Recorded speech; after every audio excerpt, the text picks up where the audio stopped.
밤늦게 술에 취한 도훈이 독촉장들을 탁자에 던지며 소리쳤습니다. 너 아버지한테 좀 빌려와. 나만 죽게 생겼어. 지연은 차갑게 응수했습니다. 아버지 인생까지 망치고 싶어? 그때 추심업체 직원이 말했습니다.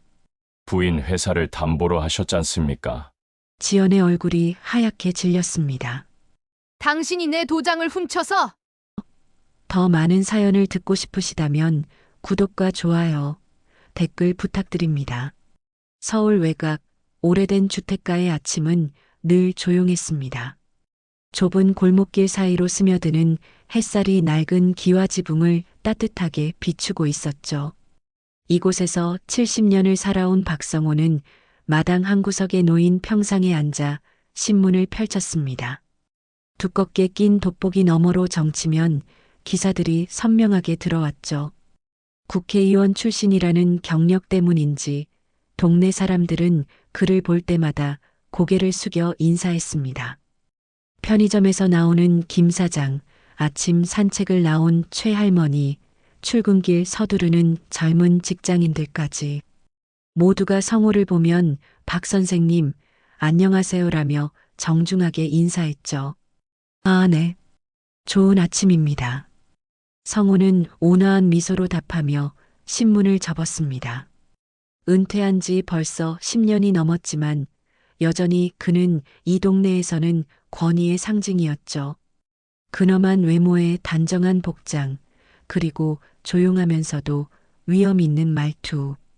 모든 것이 그의 과거 경력을 말해주고 있었습니다. 하지만 그런 외적인 모습과는 달리 성호의 마음속에는 늘 딸에 대한 걱정이 자리하고 있었습니다. 특히 사위 도훈의 최근 행동들이 그를 불안하게 만들었죠. 몇 번의 사업 실패, 늘어나는 술자리, 그리고 집에 늦게 들어오는 날들이 점점 많아지고 있었습니다. 아버지, 차 한잔 하실래요? 문득 뒤에서 들려온 목소리에 성호는 고개를 돌렸습니다. 딸 지연이 찻잔 2개와 함께 과일 접시까지 들고 나오고 있었죠. 40 중반의 나이에도 불구하고 지연의 얼굴에는 여전히 당찬 기운이 넘쳤습니다. 작은 제조업체를 운영하며 바쁜 나날을 보내는 그녀였지만 아버지와의 시간만큼은 소중히 여겼습니다. 고맙다, 지연아. 벌써 회사 갈 준비를 했구나. 성호는 딸의 깔끔한 정장 차림을 보며 말했습니다. 지연은 아버지 옆에 앉아 정성스럽게 차를 따라주었죠. 따뜻한 보이차 향이 마당 가득 퍼졌습니다.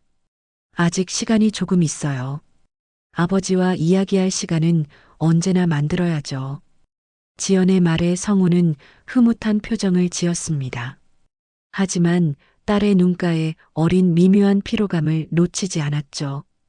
회사 일로 바쁜 것도 있겠지만 집안 일로도 스트레스가 많을 것이라는 생각이 들었습니다. 회사 일은 어떠냐? 새로 받은 주문건들 처리하느라 바쁘다고 들었는데 성우의 질문에 지연은 밝게 웃으며 답했습니다. 네, 다행히 잘 돌아가고 있어요. 직원들도 열심히 해주고 있고 새로운 제품 라인도 출시 준비 중이에요. 특히 친환경 소재를 활용한 제품들이 시장에서 좋은 반응을 얻고 있습니다. 지연은 자신의 사업에 대해 이야기할 때만큼은 눈이 반짝였습니다. 하지만 그 열정적인 표정 뒤에는 말하지 못한 걱정이 숨어 있었죠. 남편 도훈의 계속되는 사업 실패와 늘어나는 빚, 그리고 최근 들어 더욱 심해진 그의 음주 문제까지. 지연은 아버지 앞에서만큼은 그런 어두운 이야기를 꺼내고 싶지 않았습니다. 그래, 정말 다행이다. 내가 이렇게 씩씩하게 잘해주니 아버지 마음도 놓인다. 성호는 딸의 어깨를 다정하게 두드리며 말했습니다. 하지만 그 역시 사위에 대한 불안감을 완전히 떨쳐버릴 수는 없었죠. 정치인으로서의 오랜 경험이 그에게 예민한 직감을 주었고 도훈의 변화를 감지하고 있었습니다. 도훈이는 요즘 어떻게 지내니? 새로운 사업 준비는 잘 되어가고 있나? 성호의 조심스러운 질문에 지연은 잠시 찻잔을 바라보며 머뭇거렸습니다. 네, 여러 가지 기회를 알아보고 있다고 하는데 아직 구체적으로 정해진 건 없어요. 요즘 경기가 어려워서 쉽지 않은 것 같아요. 지연의 대답에는 미묘한 불안이 섞여 있었습니다. 사실 도우는 며칠째 집에 늦게 들어오고 있었고 술 냄새를 풍기며 돌아오는 날이 점점 잦아지고 있었죠.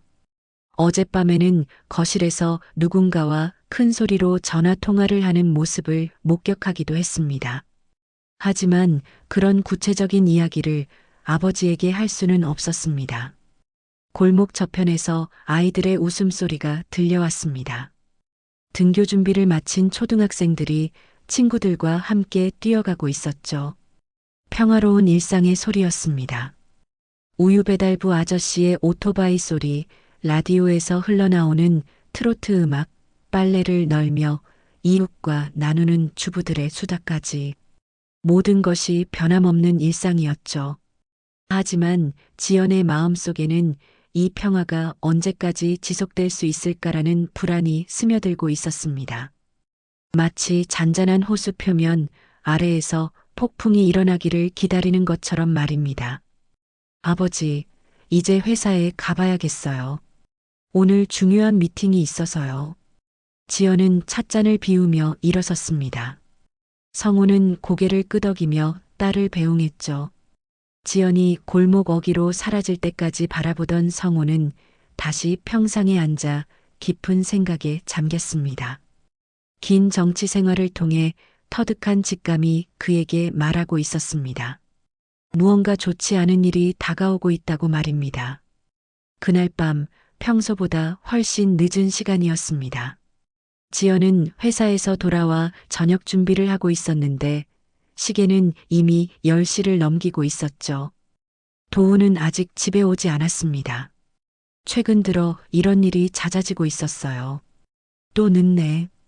지연은 한숨을 내쉬며 냉장고에서 반찬을 꺼내 상을 차렸습니다.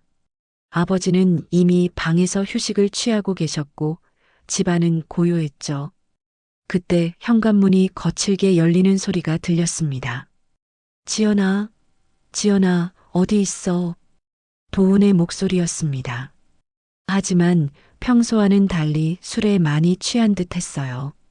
비틀거리는 발소리와 함께 거실로 들어온 도훈의 얼굴은 붉게 상기되어 있었습니다. 여기 있어요. 밥 드실래요? 지연이 부엌에서 나오자 도훈은 소파에 털썩 주저앉으며 머리를 감쪽였습니다. 그의 손에는 구겨진 종이 봉투가 들려 있었죠. 밥은 무슨? 이거 봐. 이거 좀 봐봐. 도훈은 봉투 안에서 여러 장의 서류를 꺼내 탁자 위에 던졌습니다. 독촉장들이었어요.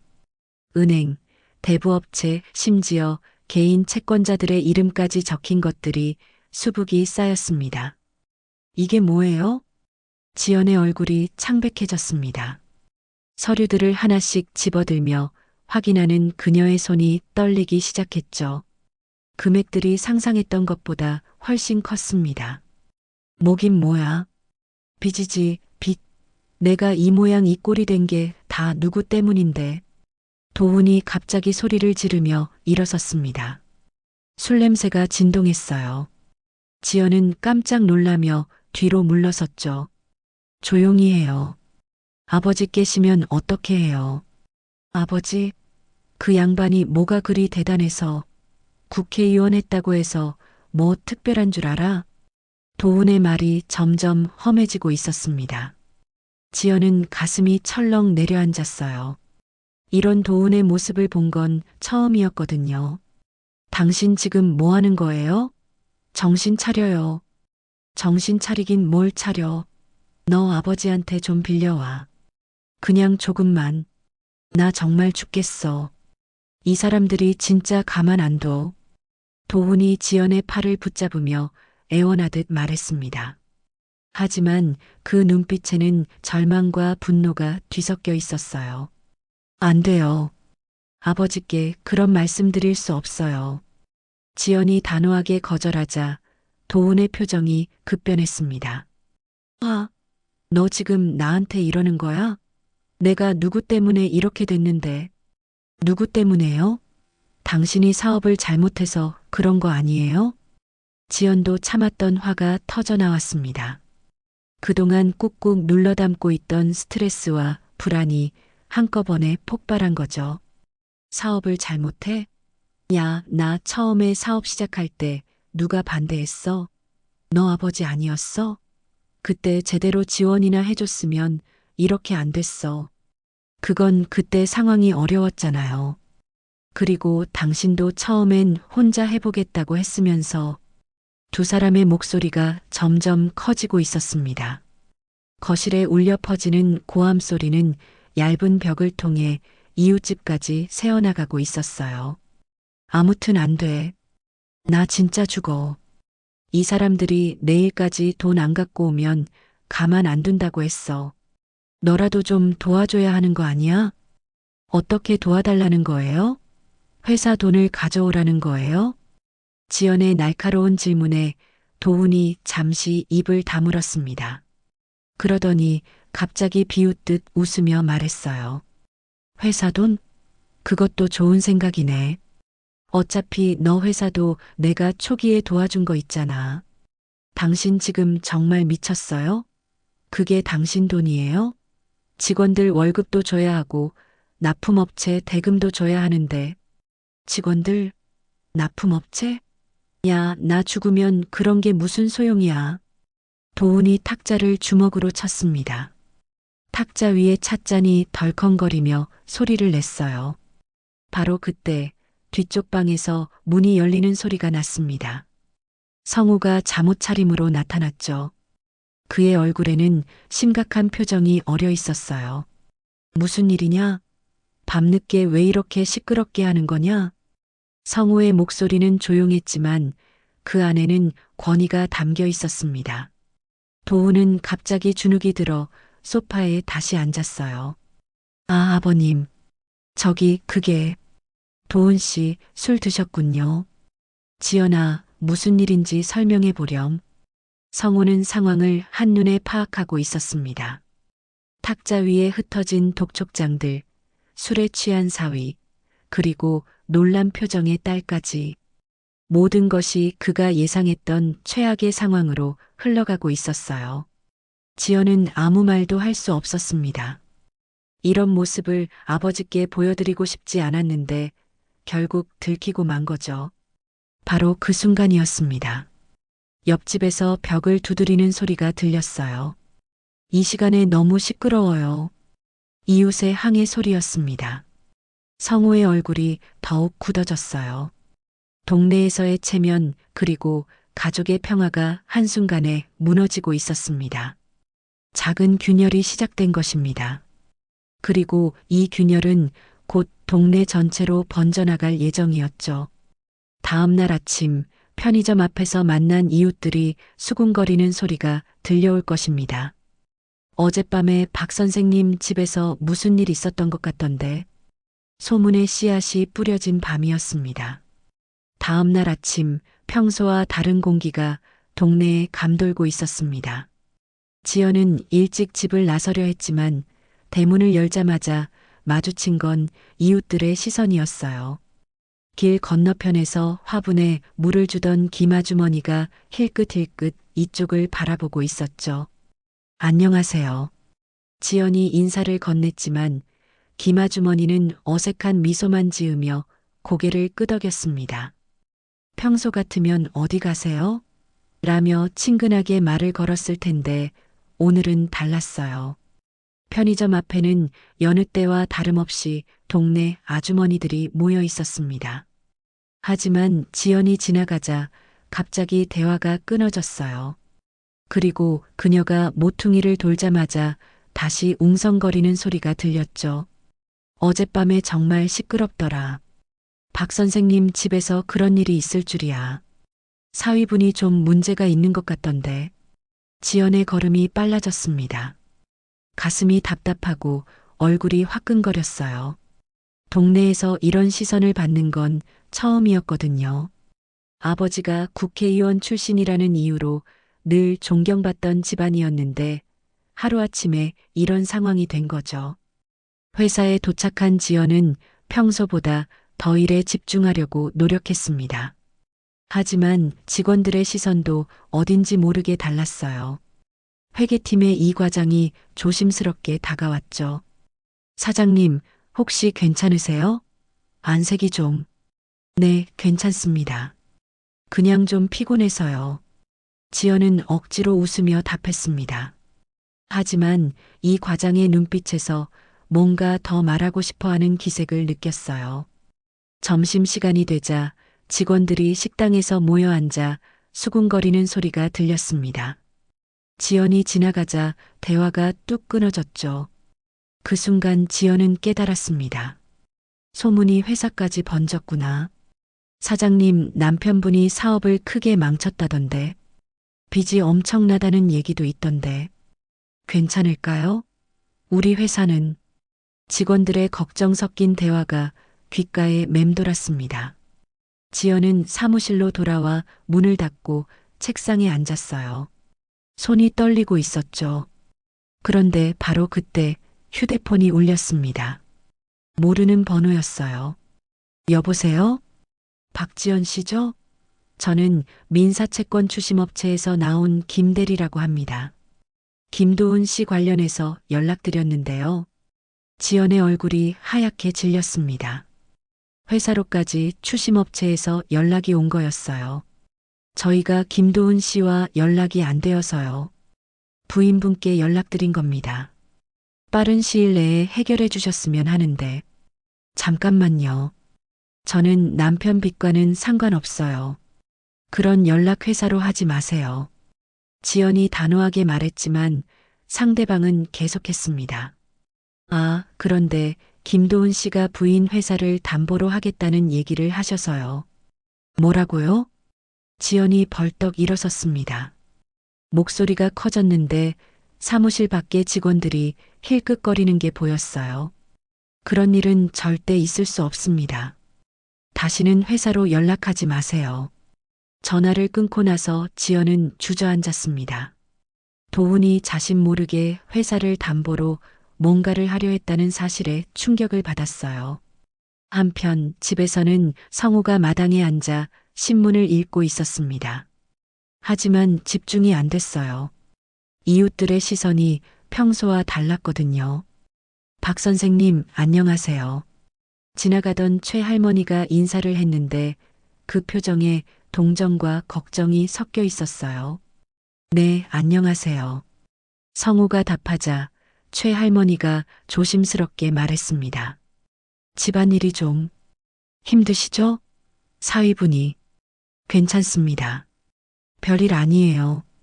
성우는 짧게 답하며 시선을 신문으로 돌렸습니다. 하지만 속으로는 분노가 치밀어 오르고 있었어요.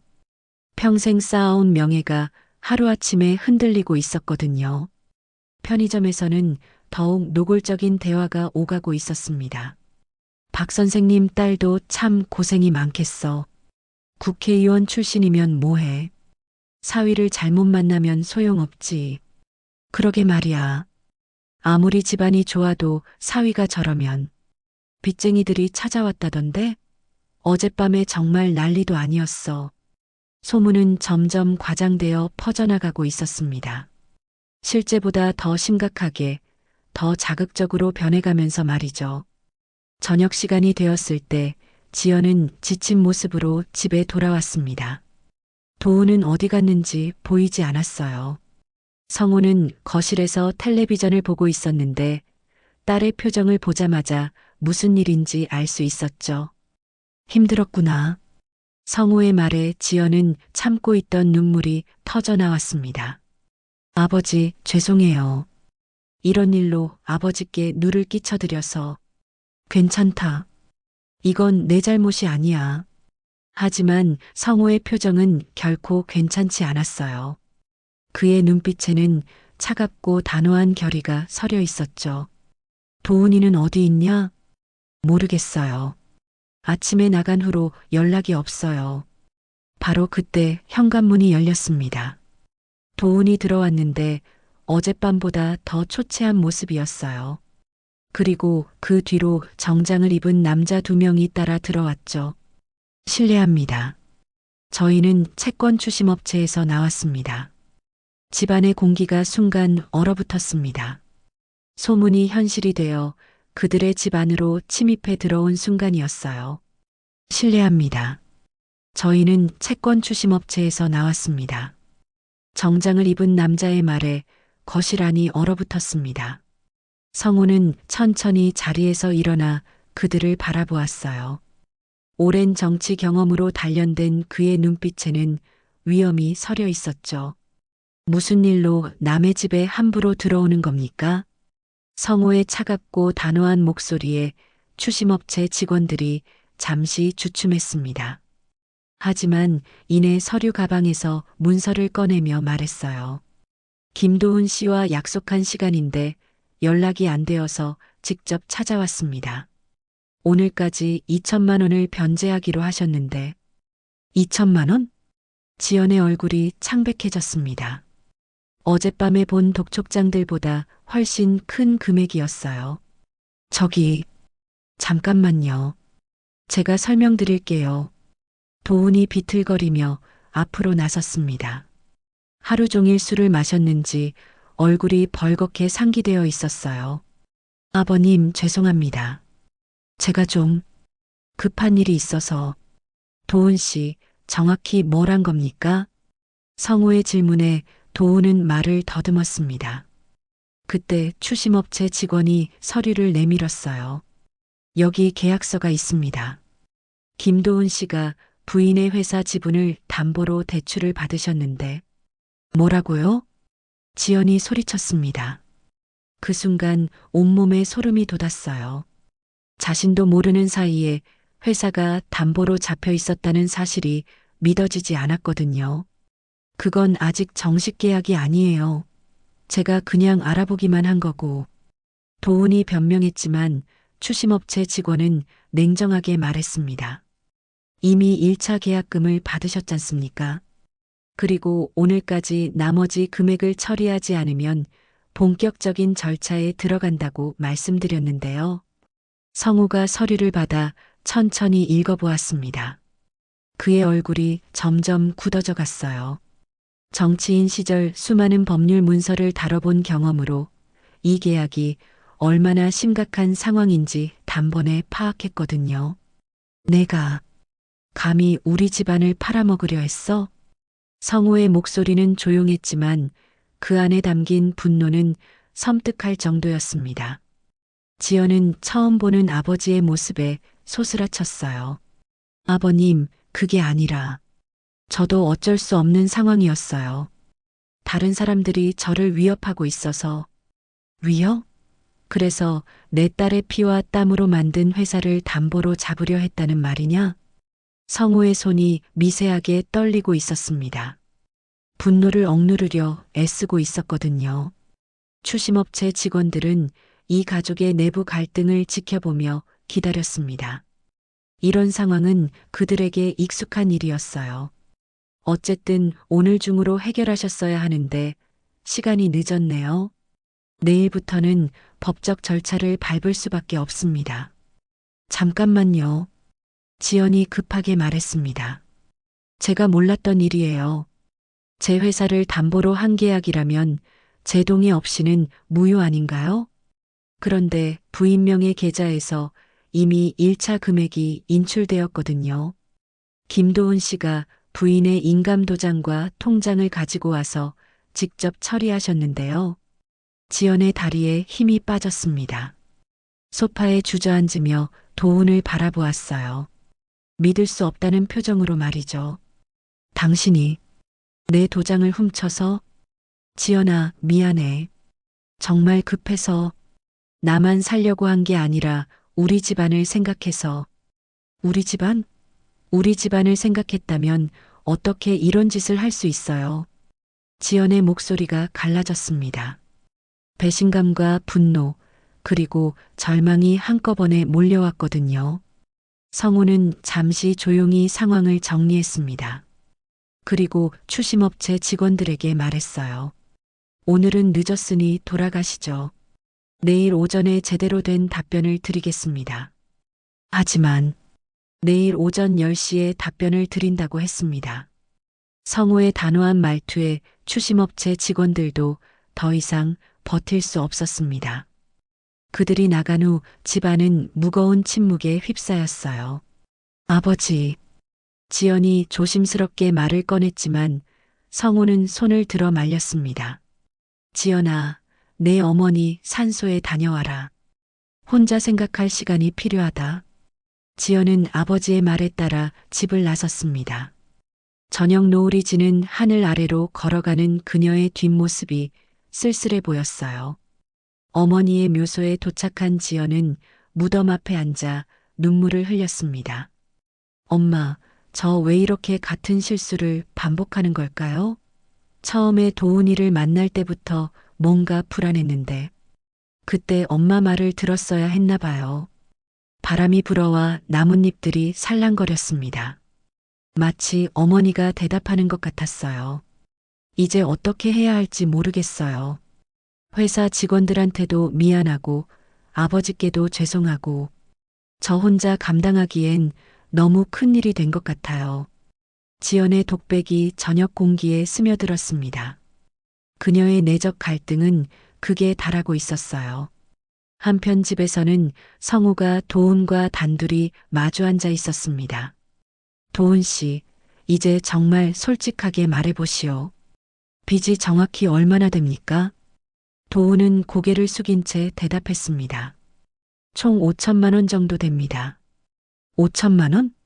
성우의 목소리에 경악이 섞였습니다.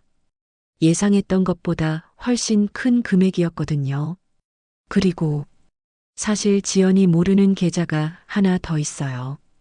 회사 비밀 계좌인데 성우의 얼굴이 더욱 차갑게 굳어졌습니다. 최악의 상황이 현실이 되고 있었어요. 회사 비밀 계좌라고? 성우의 목소리가 더욱 차갑게 변했습니다.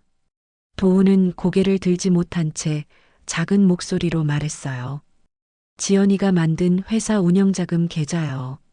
제가 공동 명의로 되어 있어서 그 돈까지 손댔다는 말이냐? 아직은 아니에요. 그런데 내일까지 돈을 구하지 못하면 성우는 천천히 자리에서 일어났습니다.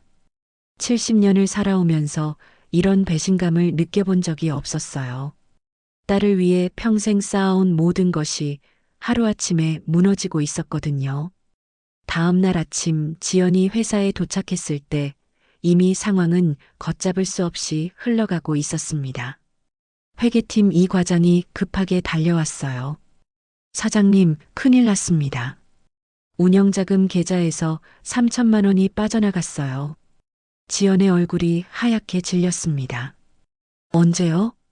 어젯밤 늦게. 사장님이 승인하신 건 아니죠? 지연은 아무 말도 할 수 없었습니다. 도훈이 결국 회사 돈까지 손을 댄 거였어요. 바로 그때 총무팀 김대리가 뛰어왔습니다.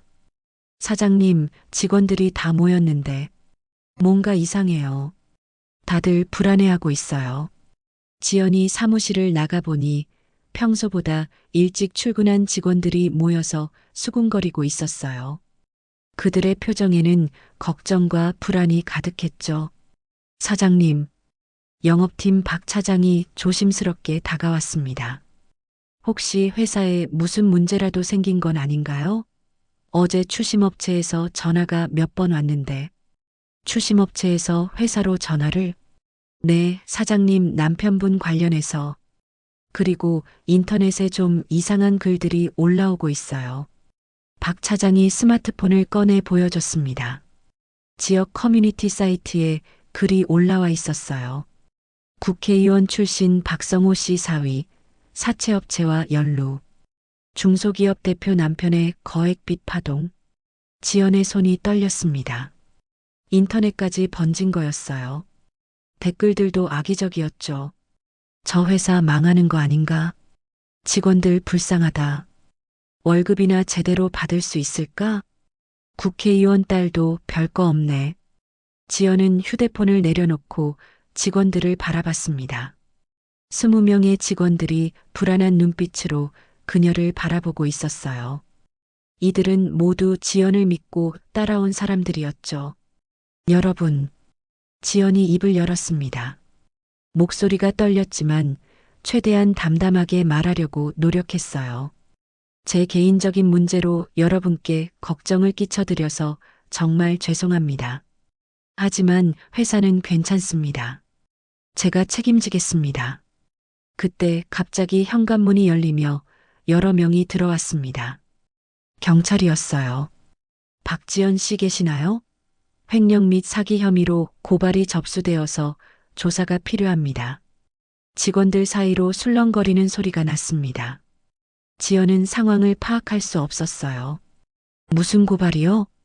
김도훈 씨가 회사 자금을 무단으로 인출한 건에 대해 피해자들이 고발한 겁니다. 부인이 공범이 아닌지 확인해야 합니다. 지연의 다리가 휘청거렸습니다. 직원들이 놀란 표정으로 바라보는 가운데 그녀는 경찰서로 향해야 했어요. 몇 시간 후 조사를 마치고 나온 지연은 완전히 지쳐 있었습니다.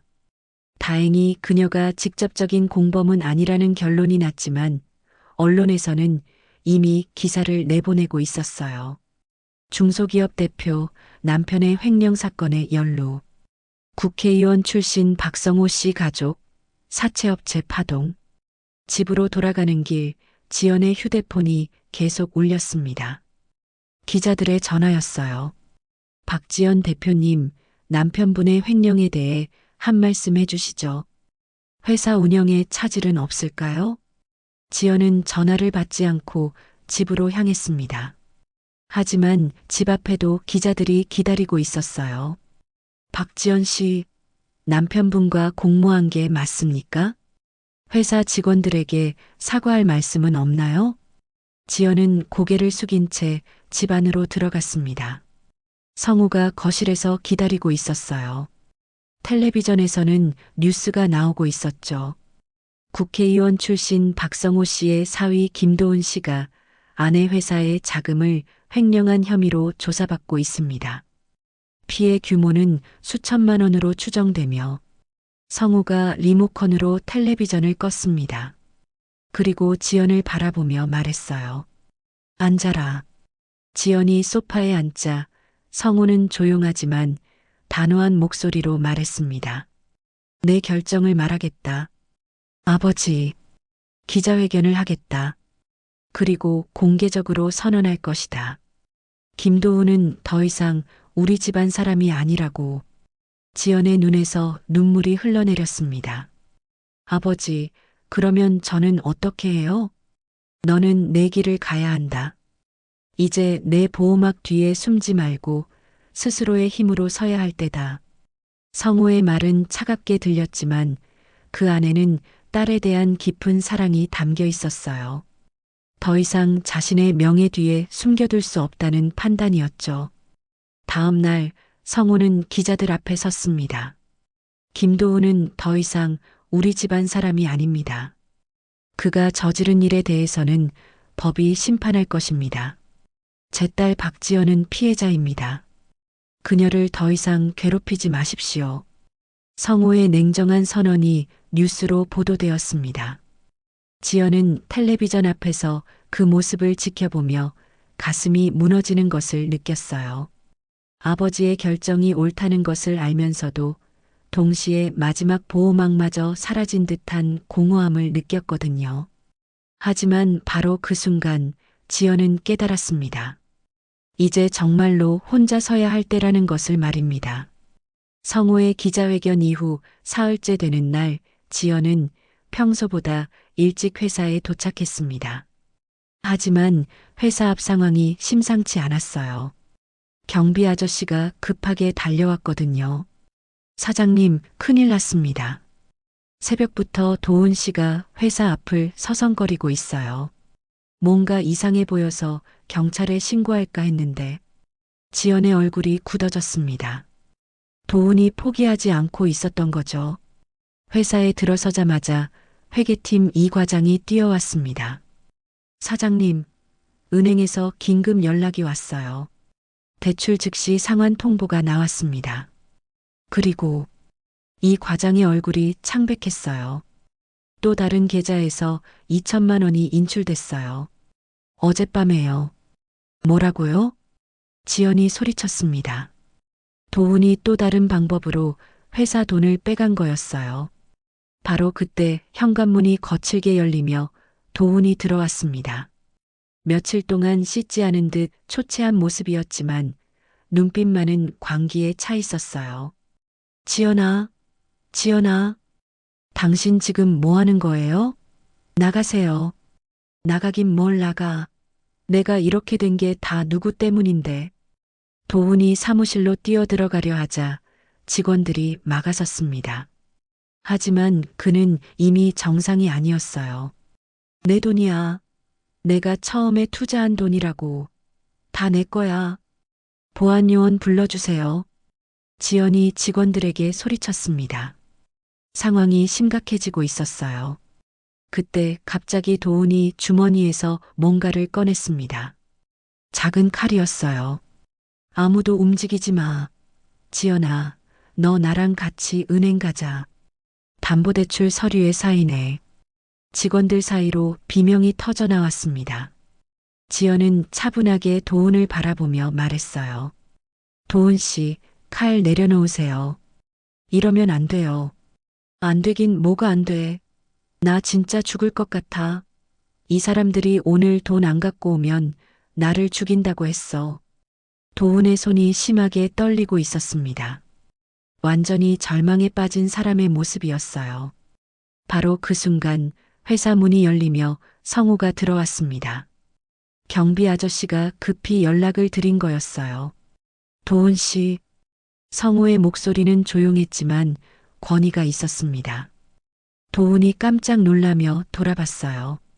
아버님, 칼부터 내려놓으시오. 성우가 천천히 다가가며 말했습니다. 오랜 정치 경험으로 이런 상황을 다루는 법을 알고 있었거든요. 아버님, 저 정말 죽겠어요. 좀 도와주세요. 마지막이에요. 도훈이 무릎을 꿇으며 애원했습니다. 하지만 성우의 표정은 변하지 않았어요. 도와달라고? 내가 내 딸과 손자들의 미래를 망쳐놓고 제가 잘못했어요. 하지만 이제라도 늦었소. 성우의 단호한 말에 도훈의 얼굴이 절망으로 일그러졌습니다. 바로 그때 경찰이 도착했습니다. 누군가 신고를 한 거였어요. 특수폭행 및 협박 혐의로 김도훈 씨를 체포합니다. 도훈이 수갑을 차고 끌려가는 모습을 지연은 차갑게 바라봤습니다. 더 이상 동정심도 느껴지지 않았어요. 사건이 정리된 후 지연은 놀란 직원들 앞에 섰습니다. 죄송합니다. 여러분이 다칠 뻔했네요. 사장님, 총무팀 김 과장이 나서며 말했습니다. 이제 정말 끝난 건가요? 지연은 고개를 끄덕였습니다. 네, 이제 끝났어요. 앞으로는 우리끼리 새롭게 시작해야 해요. 그 순간 영업팀 박 차장이 급하게 들어왔습니다. 사장님, 방금 대형마트에서 연락이 왔는데요. 우리 친환경 제품에 관심이 있다고 하네요. 정말요? 지연의 얼굴이 밝아졌습니다. 절망적인 상황에서 희망의 소식이었어요. 네. 그리고 환경부에서도 인증 관련해서 긍정적인 검토를 해주겠다고 했어요. 직원들 사이로 희망적인 분위기가 퍼져나갔습니다. 여러분, 지연이 직원들을 바라보며 말했습니다. 이 회사는 제 피와 땀으로 세운 겁니다. 그리고 여러분과 함께 만들어온 소중한 공간이에요. 저는 절대 포기하지 않겠습니다. 직원들이 박수를 쳤습니다. 진심 어린 박수였어요. 그날 저녁 지연은 아버지와 마당에서 차를 마셨습니다. 아버지, 오늘 정말 고마웠어요. 괜찮다. 이제 정말 끝난 것 같구나. 성우는 딸을 바라보며 말했습니다. 지연아, 내가 오늘 보여준 모습이 진짜 너의 모습이다. 더 이상 내 뒤에 숨지 마라. 네, 이제 알겠어요. 지연은 깨달았습니다. 자신이 아버지의 권력 뒤에 숨은 딸이 아니라 스스로의 힘으로 서는 사람으로 변하고 있다는 것을 말이죠. 성우 역시 마음속에서 무거운 짐을 내려놓는 느낌이었습니다. 딸의 인생이 이제 자신의 손에서 벗어났다는 깨달음과 함께 내려놓음의 치유가 찾아왔어요. 앞으로는 내 길을 가거라. 아버지는 믿는다. 그날 밤 동네는 다시 조용해졌습니다. 하지만 이번에는 불안한 조용함이 아니라 평화로운 고요함이었어요. 폭풍이 지나간 후에 맑은 공기처럼 말이죠. 도훈이 구속된 지 일주일 후 지연에게 법원에서 연락이 왔습니다. 재판 날짜가 잡혔다는 통보였어요. 그리고 검찰에서는 지연에게 증인으로 출석해달라고 요청했죠. 사장님, 괜찮으실까요? 회계팀 이 과장이 걱정스러운 표정으로 물었습니다. 지연은 고개를 끄덕였어요. 괜찮아요. 이제 마지막으로 정리해야 할 일이에요. 재판 당일 아침 성우가 지연에게 말했습니다. 같이 가마. 아버지는 안 가셔도 돼요. 저 혼자 할 수 있어요. 아니다. 마지막까지 지켜봐야겠다. 법원 앞에는 기자들이 몰려 있었습니다. 지난 몇 주간의 사건들로 인해 이 재판에 대한 관심이 높았거든요. 박지연 씨, 남편에 대해 어떤 심경이신가요? 용서할 생각은 없으신지요? 지연은 대답하지 않고 법원 안으로 들어갔습니다. 성우가 그녀의 어깨에 손을 올리며 함께 걸었어요. 법정 안에서 지연은 도훈과 마주쳤습니다. 구치소에서 지낸 일주일 동안 그는 더욱 초라해 보였어요. 하지만 지연은 더 이상 동요하지 않았죠. 재판장님, 피고인 김도훈의 횡령 및 사기 사건을 심리하겠습니다. 재판이 시작되었습니다. 검사가 일어나 기소 내용을 읽었어요. 피고인은 아내 명의의 회사 계좌에서 총 5천만 원을 무단으로 인출했으며 아내 모르게 회사 지분을 담보로 사채를 얻으려 했습니다. 또한 추심을 피하기 위해 흉기를 들고 직장에 침입하여 협박했습니다. 도훈의 변호사가 반박했습니다. 피고인은 가정 경제를 위해 어쩔 수 없는 선택을 한 것입니다. 악의적인 의도는 없었습니다. 하지만 검사는 준비해온 증거들을 차례로 제시했어요. 도훈이 회사 돈으로 도박을 했다는 사실, 그리고 지연을 속이고 여러 차례 사기를 저질렀다는 증거들이었죠. 증인 박지연 씨, 앞으로 나오십시오. 지연이 증인석에 섰습니다. 법정 안의 모든 시선이 그녀에게 집중되었어요. 증인께서는 피고인의 행동에 대해 알고 계셨습니까? 검사의 질문에 지연은 명확하게 답했습니다. 전혀 몰랐습니다. 모든 것이 제 등 뒤에서 일어난 일이었어요. 그렇다면 피고인에 대해 어떤 심정이십니까? 지연은 잠시 도훈을 바라봤습니다. 그리고 차분한 목소리로 말했어요. 저는 배신감을 느낍니다. 하지만 그보다 더 큰 건 제가 믿고 일해온 직원들과 저를 신뢰해준 거래처들에 대한 미안함입니다. 도훈이 고개를 들어 지연을 바라봤습니다. 그의 눈에는 후회와 절망이 가득했어요. 지연아. 도훈이 작은 소리로 불렀지만 지연은 고개를 돌리지 않았습니다.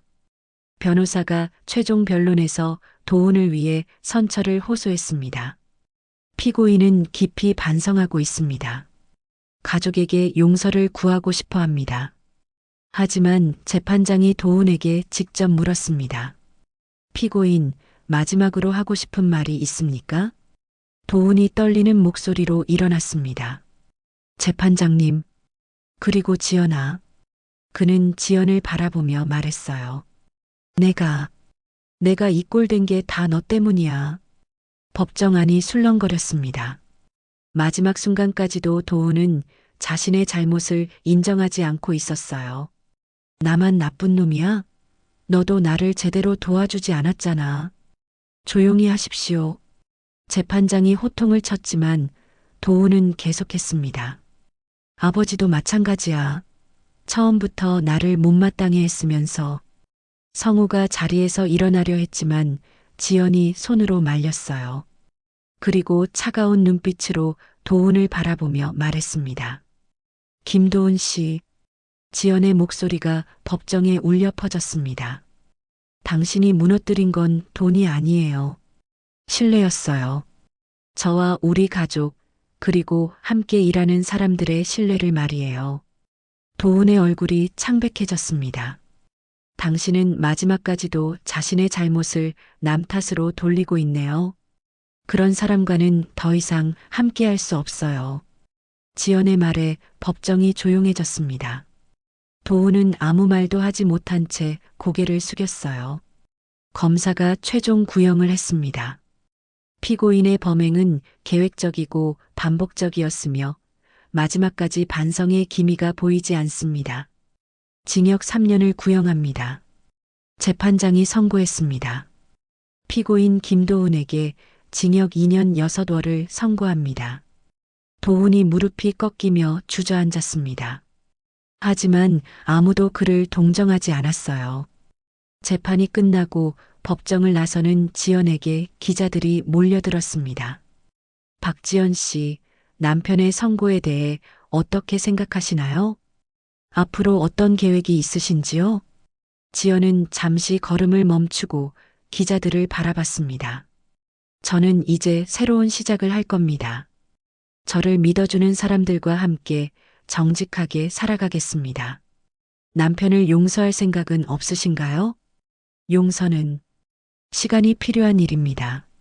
하지만 저는 더 이상 과거에 묶여 살지 않겠어요. 지연의 당당한 모습에 기자들도 더 이상 질문을 하지 않았습니다. 법원을 나서며 성우가 딸에게 말했습니다. 잘했다, 지연아. 고마워요, 아버지. 이제 정말 끝난 것 같아요. 그래, 이제 내 길을 가거라. 하늘에는 구름이 걷히고 맑은 햇살이 내리쬐고 있었습니다. 긴 터널을 지나 마침내 빛이 보이기 시작한 거죠. 그날 저녁 뉴스에서는 재판 결과가 보도되었습니다. 김도훈 씨에게 징역 2년 6월이 선고되었습니다. 부인 박지연 씨는 재판 과정에서 당당한 모습을 보여주며 새로운 시작을 다짐했습니다. 지연은 집에서 그 뉴스를 보며 깊은 안도감을 느꼈습니다. 이제 정말로 모든 것이 끝난 거였어요. 재판이 끝난 지 6달이 흘렀습니다. 계절은 어느새 봄에서 가을로 바뀌어 있었어요. 지연의 작은 제조업체는 새로운 모습으로 거듭나고 있었습니다. 사장님, 대박이에요. 영업팀 박 차장이 흥분된 목소리로 사무실로 뛰어들어왔습니다.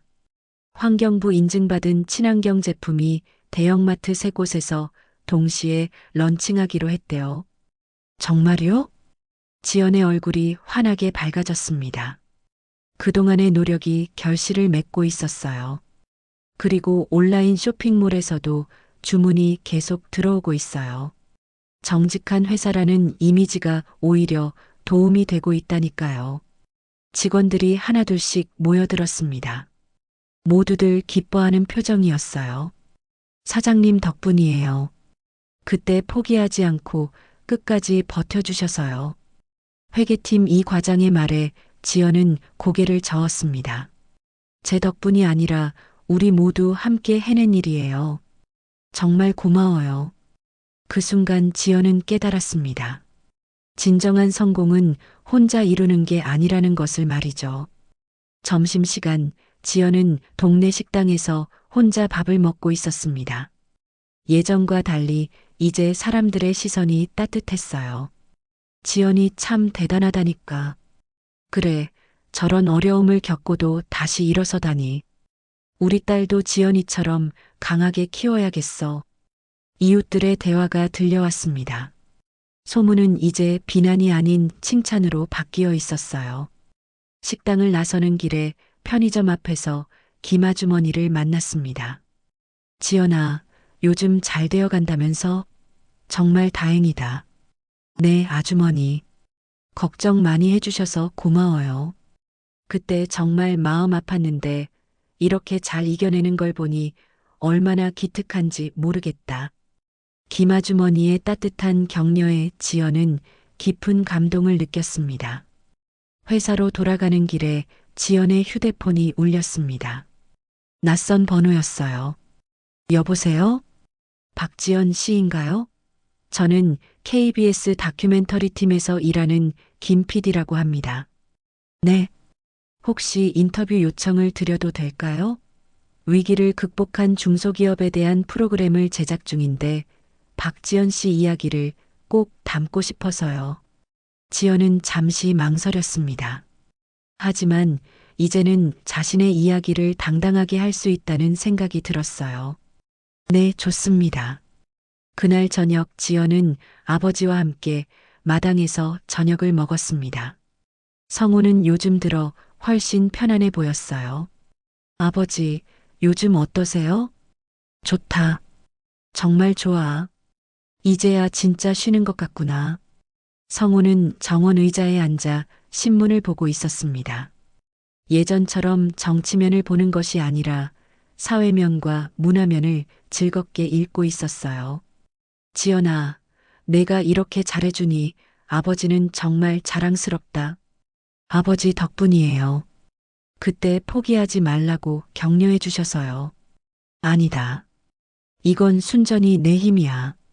아버지는 그냥 지켜본 것뿐이고 성우의 얼굴에는 딸에 대한 자부심이 가득했습니다. 일주일 후 다큐멘터리 촬영이 있었습니다. 지연은 회사에서 직원들과 함께 인터뷰를 했어요. 가장 힘들었던 순간은 언제였나요? PD의 질문에 지연은 잠시 생각했습니다. 모든 것이 무너진다고 생각했을 때요. 하지만 그 순간에 깨달았습니다. 진짜 중요한 건 무너지지 않는 것이 아니라 무너진 후에 다시 일어서는 것이라는 거요. 어떤 힘이 그렇게 할 수 있게 해주었나요? 함께하는 사람들이요. 직원들, 아버지, 그리고 저를 믿어준 이웃들까지. 혼자였다면 불가능했을 거예요. 촬영이 끝난 후 총무팀 김 과장이 말했습니다. 사장님, 정말 멋있게 말씀하셨어요. 우리도 자랑스러워요. 고마워요. 정말 여러분이 없었다면 불가능했을 일이에요. 그날 오후 지연은 혼자 어머니의 묘소를 찾았습니다. 오랜만에 어머니와 대화하고 싶었거든요. 엄마, 이제 정말 괜찮아진 것 같아요. 묘비에 국화꽃을 올리며 지연이 조용히 말했습니다. 예전에는 모든 일이 제 잘못인 것 같아서 괴로웠는데 이제는 알겠어요. 상처받는 것도 성장하는 과정이었다는 걸요. 가을바람이 불어와 나뭇잎들이 살랑거렸습니다. 어머니가 대답하는 것 같았어요. 앞으로는 더 당당하게 살 거예요. 엄마가 가르쳐 주신 대로 정직하고 성실하게요. 저녁 무렵 집으로 돌아온 지연은 동네 풍경을 새삼 감상했습니다. 골목길에서 아이들이 뛰어놀고 이웃들이 저녁 준비를 하는 모습들이 평화로워 보였어요. 지연이 누나. 골목에서 놀던 아이들이 손을 흔들며 인사했습니다. 이제 동네에서 지연은 존경받는 언니가 되어 있었어요. 집에 들어서자 성우가 거실에서 텔레비전을 보고 있었습니다. 저녁 뉴스였어요. 중소기업들의 새로운 도전이 화제가 되고 있습니다. 친환경 제품으로 재기에 성공한 한 회사의 이야기를 들어보시죠. 화면에 지연의 회사가 나왔습니다. 직원들이 열심히 일하는 모습과 지연이 인터뷰하는 장면이 방송되었어요. 실패를 두려워하지 않고 다시 도전하는 것, 그것이 진정한 성공이라고 생각합니다. 텔레비전 속 지연의 말에 성우가 미소를 지었습니다. 잘했다, 지연아. 그날 밤 지연은 일기장에 썼습니다. 오늘도 감사한 하루였다. 상처는 남았지만 나는 다시 걸어가고 있다. 이제는 확신한다. 나는 혼자가 아니라는 것을. 그리고 진정한 행복은 함께할 때 더 큰다는 것을. 창밖으로 보이는 동네 골목길에는 따뜻한 불빛들이 켜져 있었습니다. 각자의 집에서 각자의 이야기를 써내려가는 사람들의 빛이었어요. 지연의 세계는 소문으로 시작되어 소문으로 무너졌습니다. 하지만 결국 진실과 성장이 새로운 길을 열어주었어요. 그리고 그 길 위에서 지연은 진짜 자신을 발견했습니다. 더 많은 사연을 듣고 싶으시다면 구독과 좋아요, 댓글 부탁드립니다.